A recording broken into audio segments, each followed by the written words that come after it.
All right, let's talk about drop D tuning today.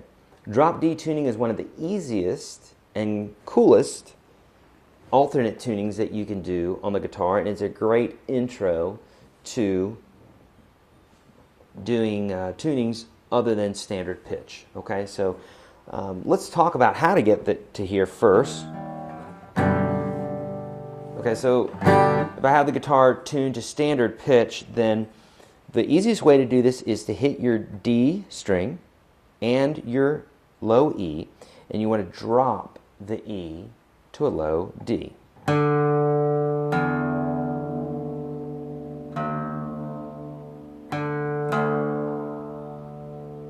Okay. Now remember, whenever we're tuning a string from a low pitch to from a high pitch to a low pitch, we got to stretch it out just to make sure to get out all the slack so it stays in tune. So you could hear it went flat just now. Okay, so now we're tuned to drop D, and the only thing that means is a standard tuning, except we take our E string and drop it to a D. Makes it really convenient when we play a D chord, because now we can strum all the strings. It sounds real nice. Okay, give you a little example of something you might could do on this.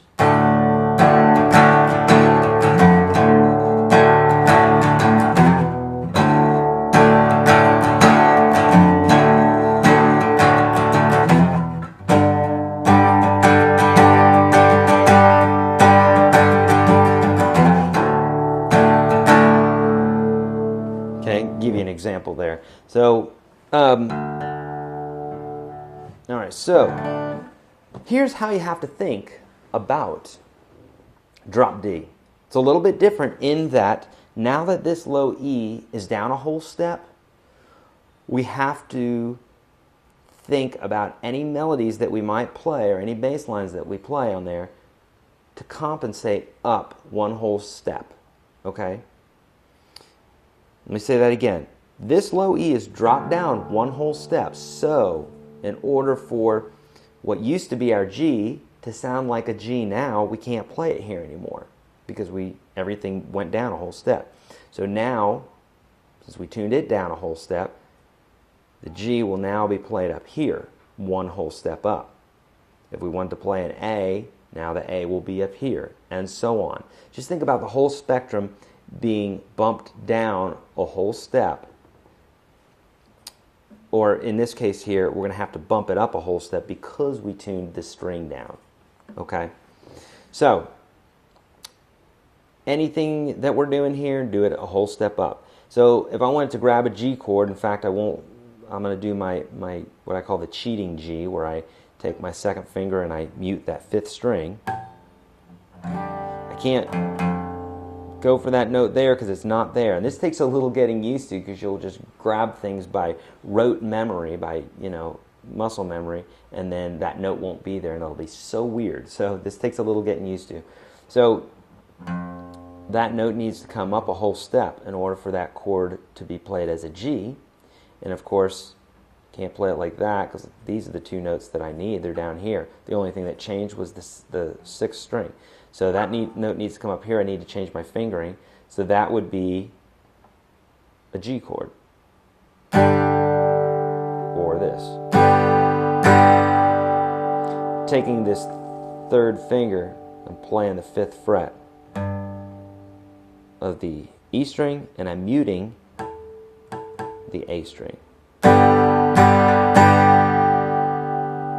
Okay, and that's a great chord to use with this.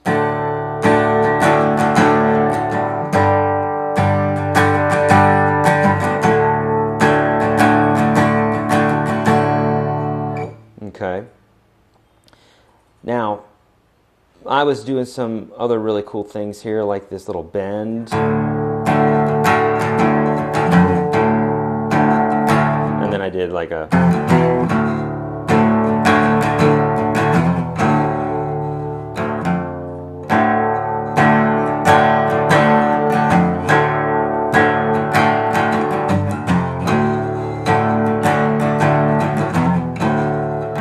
Okay, and what I'm doing there is I'm barring the 6th and 5th strings. It's a little out of tune.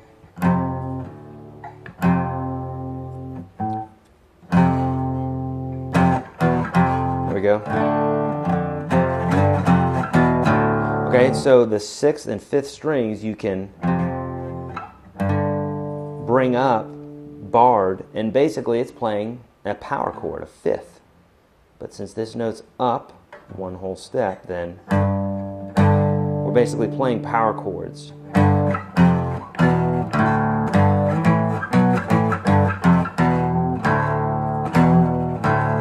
can even bend them like that, okay? So, you get your D. This is our A chord. I could also play a standard A like this. I'm sorry, this was our G chord. This is an A chord. Standard A chord, I'm bringing my thumb around the top here and muting that 6th string. And of course our C is standard, our D is standard. The only thing that's changing is that low 6th string, so this is why it's a great introduction to an alternate tuning, because the only thing you really have to keep up with is your low D string instead of a bunch of other strings. Okay? Experiment with this one. This is a super fun tuning.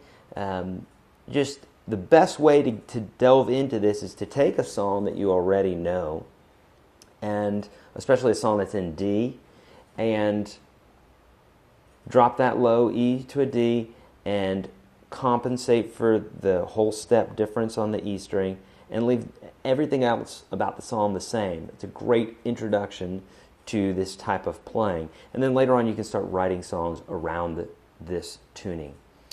Okay, let's keep going.